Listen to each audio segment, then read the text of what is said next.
आप सभी को नमस्कार। संस्कृत क्रांति में आप सभी का स्वागत है। आज हम लोग पढ़ेंगे उच्चारण स्थान, जो कि काफी इम्पोर्टेंट है और कई एग्जाम, जो भी प्रतियोगिता एग्जाम है सभी एग्जाम में उच्चारण स्थल से एक दो प्रश्न की ज्यादा ही प्रश्न आपको देखने को मिलता है। तो जितने भी वर्ण हो गया, जितने भी आपको याद है, विसर्ग हो गया, अनुसार अनुस्वार हो गया, फिर जीहा मूल्य होता है, उपध्मानीय होता है, ये सभी का जो उच्चारण स्थल हो गया, हम लोग ऐसे नहीं पढ़ेंगे क का ख का ग का कहाँ होता है, नहीं होता है। हम लोग जो पढ़ेंगे ना, सूत्र के अनुसार पढ़ेंगे, सूत्र के अनुसार पढ़ेंगे हम लोग। जैसे कि सूत्र होता है अकुह विसर्जनियम कंठा इचुसनम तालु दंता रिटुसनम मुर्दा। तो हम लोग इस तरह से सूत्रों से इनको पढ़ने का प्रयास करेंगे। नहीं तो अगर इस तरह से अगर हिंदी के तौर तरीका से अगर पढ़ते हैं तो फिर याद रखिए कि फिर भूलना ही पड़ेगा, फिर कंफ्यूजन से भरा रहिएगा।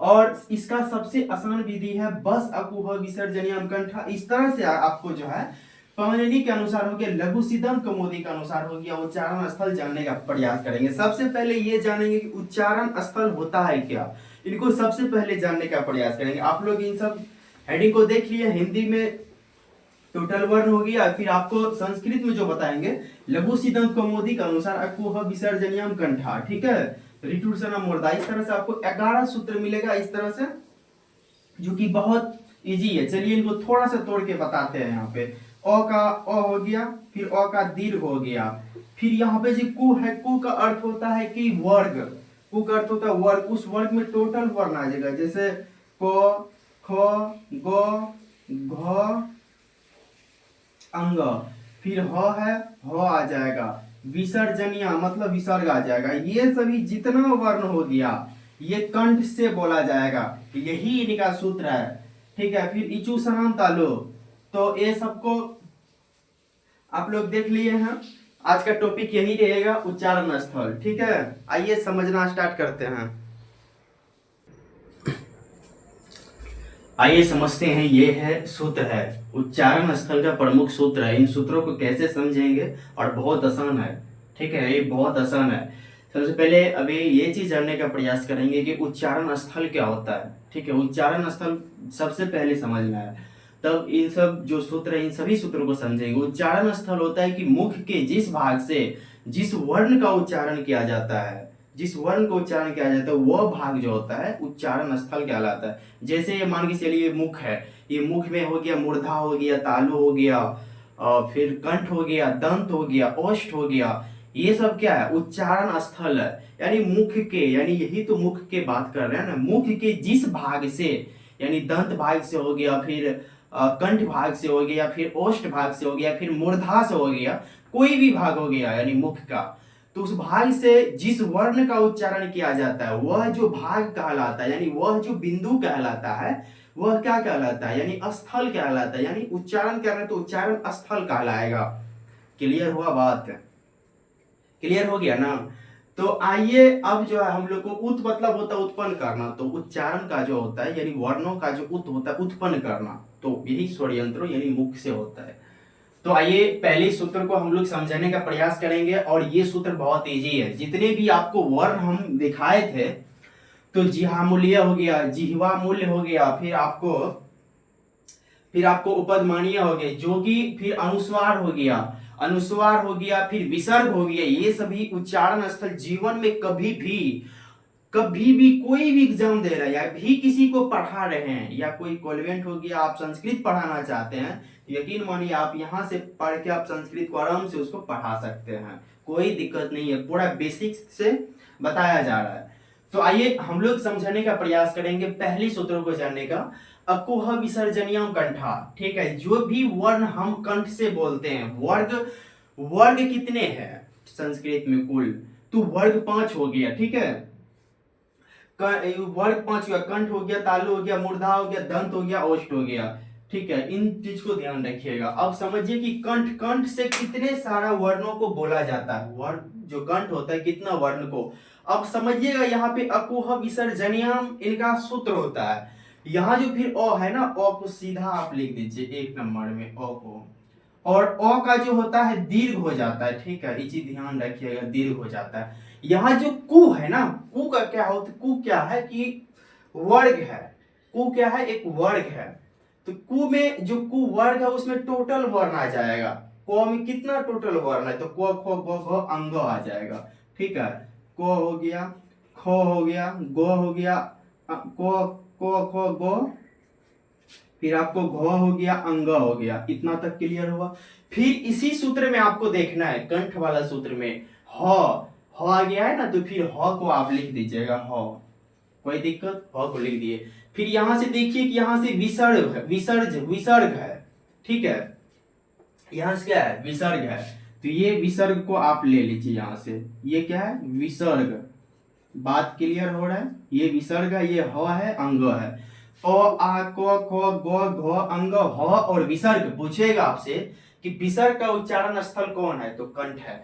तो आप ये सूत्र को अगर ध्यान में रख लेते हैं, अब फिर समझिए ये सब क्या है, ये सब क्या होता है, इसमें जो है छठी विभक्ति का बहुवचन लगाया गया, इसीलिए घबराना नहीं है, ये अलग हो जाता है यहां से। ठीक है, विसर्ग यहां से आ जाएगा। कंठ में कुल कितने वर्ण आ गया, तो ये सारा वर्ण आ गया आपको। इस तरह से अगर आप सूत्रों को याद रखते हैं तो यकीन मानिए कोई भी वर्ण हो गया आप उनको 1 सेकेंड में निकाल सकते हैं और आपका जो एग्जाम में समय बच सकता है, साथ में आपको भूलने की जो समस्या है ना, वो समस्या खत्म हो जाएगी। तो आइए फिर अब हम लोग समझाते हैं तालु के। ठीक है, तालु को समझाते हैं। तालु, तालु से जो उच्चारण किया जाता है, छोटी ई है, यहां पे ध्यान दीजिएगा। और सबसे पहली चीज, इनको छोटी ई को लिख लेते हैं। और इनका क्या बताए थे, जैसे अ का आ हो जाता है उसी प्रकार फिर ई का दीर्घ हो जाएगा, बड़ी ई हो जाएगा। इतना तक तो क्लियर होते जा रहा होगा। फिर यहाँ पे देखिए चू है। ठीक है, चू क्या होता है, जो भी वर्ण में अगर इस तरह का दिखे, या फिर आपको जैसे को वो हो गया, ठीक है, फिर वो को संधि में आपको बता देंगे कैसे निकालना है। तो अभी बस इतना जानिए, जिसमें आपको उ मिल जाएगा, टू मिल गया, तू मिल गया, ठीक है, यू मिल गया, तो ये क्या होता है, उसका टोटल वर्ण उसमें आ जाता है। तो चू हो गया तो चवर्ग हो जाएगा। चवर्ग में कुल कितने वर्ण है, तो 5 वर्ण है, पांचों को लिख देते हैं। चो हो गया, छो हो गया, जो हो गया, झो हो गया, यो हो गया। तो इसमें और देखिए आगे क्या है, यो है, तो यो है। ठीक है, आपको पूछेगा यो है, कितना इजी है। पूछेगा कि आपसे कि तालु से उच्चारण वर्णों, मान के चलिए पूछेगा, ई हो गया, बड़ी ई हो गया, चो हो गया, छो हो गया, जो हो गया, झो हो गया, यो हो गया, यो हो गया। तो इसका सूत्र को याद रखिएगा तभी हो पाएगा, नहीं तो फिर आपको भूलने की बीमारी आ जाएगी। इचू सनाम तालु, बस एक सूत्र याद रखना है, इचू सनाम तालु। वर्णों को आपको याद नहीं रखना है। अगर आप सूत्र को याद रख रहे हैं, इचू सनाम तालु तालु अकोह विसर्जनियाम कंठा रिटुर सनाम मूर्धा, तो यकीन मानिए बहुत इजी हो जाएगा। लिरितुल सनम दंता उपद मानिए ओष्ठो, अगर इस तरह से आप सूत्र को सिर्फ याद रख रहे हैं तो फिर बहुत इजी हो जाएगा। तो आइए हम लोग फिर अब मूर्धा के बारे में समझने का प्रयास करते हैं। ठीक है, मूर्धा के बारे में समझते हैं। अब ये चीज और समझिए कि मूर्धा होता है कहाँ। जैसे ये मुख हो गया, ठीक है, मुख का जो है मूर्धा कहाँ होता है, कभी सोचे हैं? मूर्धा जो होता है, जैसे ये मुख हो गया, ठीक है, ये जो मुख हो गया, इसका जो ऊपरी भाग होता है, ऊपरी भाग, निचली भाग नहीं, ऊपरी जो भाग होता है उन्हीं को मूर्धा कहते हैं। उन्हीं को ही क्या कहते हैं, मूर्धा कहते हैं। क्लियर हो गया बात को? ये जो मुख है, मुख का जो ऊपरी भाग होता है उनको मूर्धा कहते हैं। क्लियर हो गया? फिर यहाँ पे देखिए तालु है। तालु कहाँ होता है, तालु जानते हैं तालु कहाँ होता है? ये जो मूर्धा हो गया, ठीक है, ये जो मूर्धा है और ये जो दंत है, दंत के जस्ट पीछे और मूर्धा से जस्ट आगे को तालु कहते हैं। जैसे ये वाला भाग देखिएगा, आप दंत से पीछे जाइएगा आपको तालु मिल जाएगा, ठीक है। और फिर मूर्धा, फिर मुख के ऊपरी भाग को मूर्धा कहते हैं। इतना तक तो क्लियर हो गया। कंठ आप जानबे करते हैं, कंठ यहाँ होता है, कंठ से वर्णों का उच्चारण किया जाता है। आइए मूर्धा को समझते हैं। तो मूर्धा हो गया, पहले री है, 3 नंबर में क्या है, पहले री है, छोटी री है। अब इनको बताए थे कि आपको दीर्घ करना है, दीर्घ कर दिए, कोई दिक्कत नहीं है। फिर यहाँ देखिए टू है, मतलब टवर्ग है, टवर्ग है, इसमें कुल कितने वर्ग आ जाएगा, टो, ठो, डो, ढो, नो। और समझिए कि यहाँ पे क्या है, रो है, तो रो आ जाएगा। अब फिर समझिए यहाँ पे क्या है, सो है, सो आ जाएगा। अगर आप इसी तरह से मूर्धा का जो रिटूर सनम मूर्धा अगर आप याद रखते हैं या आप समझ गए इनको रिटूर सनम मूर्धा को, तो इसमें कितना री हो गया, बड़ी री हो गया, टो ठो डो ढो न और रो और सो, ये बहुत इंपॉर्टेंट है जो कि कभी भी एग्जाम में आपको पूछ सकता है, तो इनको ध्यान रखना है। ठीक है, बस आपको सूत्र को याद रखना है। ये जो सूत्र हम पढ़ रहे हैं तो पाणिनीय शिक्षा अनुसार जो है, पाणिनीय व्याकरण के अनुसार 8 उच्चारण स्थल है, लेकिन हम लोग जो यहाँ पे पढ़ रहे हैं 11 उच्चारण स्थल, जो कि लघु सिद्धांत कौमुदी के अनुसार वरदराज का दिया हुआ है। ठीक है, रिटूर सनम मूर्धा हो गया। अब आइए ऋतुल सनम दंतः को समझाते हैं। आइए 4 नंबर में जो है,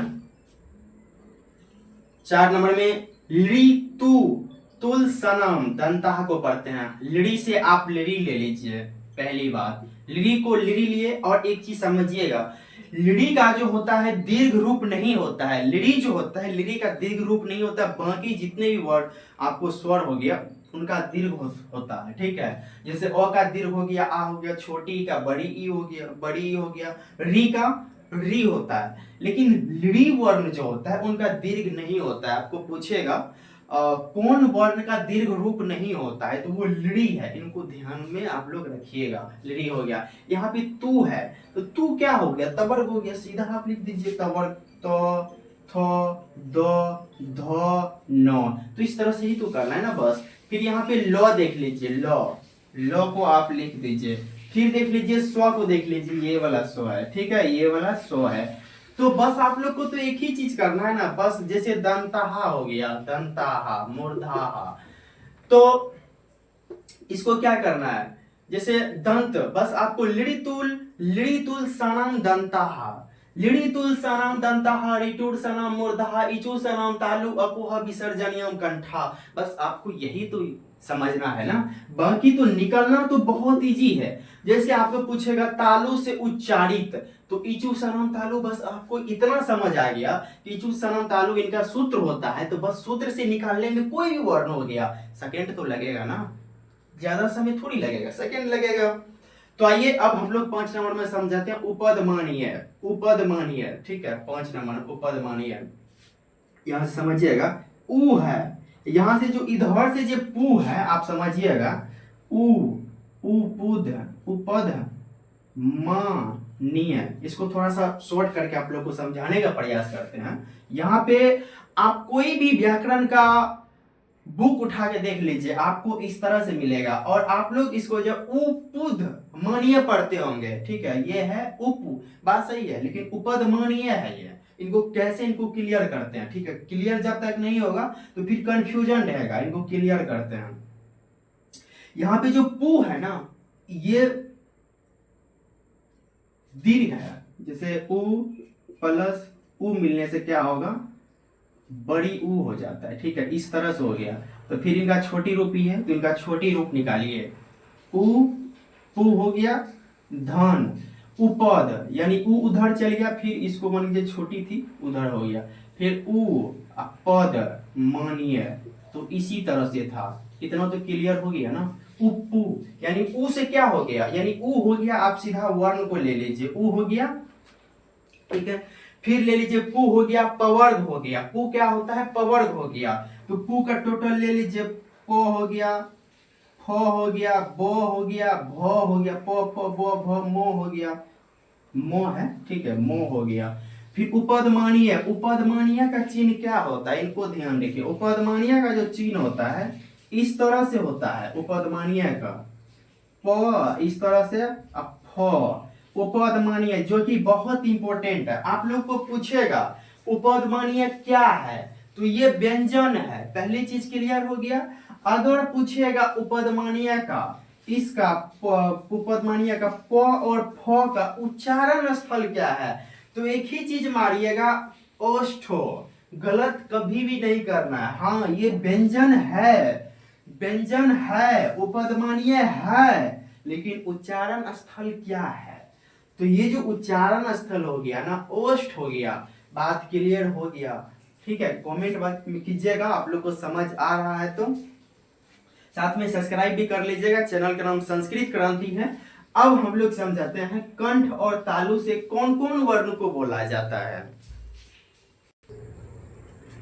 तो आइए हम लोग समझाते हैं कंठ तालु। कंठ तालु, ठीक है, आप लोग नोट्स बनाते चलिए। कंठ तालु को समझाते हैं।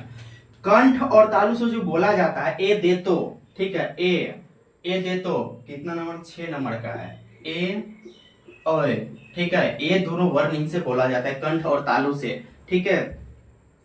अब समझना है 7 नंबर में कंठ कंठ कंठ यहाँ पे, ठीक है, कंठ प्लस ओष्ठ है, कंठ प्लस ओष्ठ, ठीक है। 7 नंबर में समझना है कंठ प्लस ओष्ठ को। तो यहाँ पे जो ओदोतो कंठोष्ठ्यम है ना, कंठ प्लस ओष्ठ्यम, तो ओदोतो यानी ओ हो गया, फिर बड़ी ओ हो गया। तो ये दोनों वर्णों का जो उच्चारण स्थल हो गया, सूत्र को याद रखना है, कंठ प्लस ओष्ठ्यो यानी कंठोष्ठ्यम, ठीक है, ओ हो गया। फिर दंत प्लस ओष्ठ का समझाना है वकार। दंत प्लस ओष्ठ सिर्फ व बोला जाता है। पूछेगा व का उच्चारण स्थल क्या है, तो दंत और ओष्ठ इनका उच्चारण स्थल, ठीक है। आइए 9 नंबर में समझाते हैं। 9 नंबर में जो यहाँ पे नासिका वर्ण है, नासिका से कौन कौन वर्ण बोला जाता है, सीधा देख लीजिए। यहाँ पे यो है, मो है, अंगो, नो नो, तो यो हो गया, मो हो गया, अंग हो गया, अंग हो गया, नो हो गया, नो हो गया। ये सभी वर्ण जो है नासिका से बोला जाता है। और नासिका से एक वर्ण और भी बोला जाता है, जो कि उनका सूत्र होता है अनुस्वार च। अनुस्वार च, अनुस्वार जो आप इस तरह से देखते हैं ना, अनुस्वार आपको बहुत इंपॉर्टेंट है, जो बहुत पूछा जाता है, अनुस्वार का उच्चारण स्थल। और अनुस्वार का भी उच्चारण स्थल क्या है, नासिका है, ठीक है। अनुस्वार का उच्चारण स्थल क्या है, तो अनुस्वार हो गया, इनका उच्चारण स्थल क्या हो गया, नासिका हो गया। आप लोग को पूछेगा एक चीज, जैसे कि मान के चलिए अहम हो गया, अहम, कलम, कलमेन हो गया, जैसे कलमेन लेते हैं, तो ये कभी कभी होता है कि ये अनुस्वार बन जाता है ना, कभी कभी नहीं बनता है, फिर मोहलंत रहता है। ऐसा क्यों रहता है, आप लोग को उस टॉपिक में बताएंगे जब संधि स्टार्ट करेंगे। संधि में इतना सारा सूत्र है कि आपको क्लियर करा देंगे। जिह्वा मूल को समझाना है। जिह्वा मूल क्या होता है, जिह्वा मूल होता है, ये भी व्यंजन है। जिह्वा मूल हो गया आपको, जैसे ऐसे को हो गया, खो हो गया, ये क्या है, जिह्वा मूल है।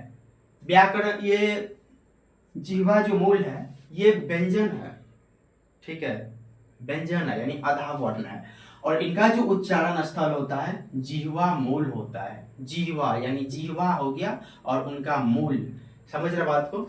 आशा करता हूं कि आप लोग समझ गए होंगे, आप लोग समझ गए, इतना क्लियर हो गया। अब जो नेक्स्ट क्लास होने वाली है यत्न पे, यत्न क्या होता है, जो कि बहुत पूछा जाता है, वो भी बहुत इंपॉर्टेंट है। आशा करता हूं कि आप लोग ये सभी समझ गए होंगे, ठीक है। और पसंद आया होगा तो आप लोग सब्सक्राइब कर लीजिएगा, साथ में शेयर भी कर दीजिएगा, लाइक भी कर दीजिएगा।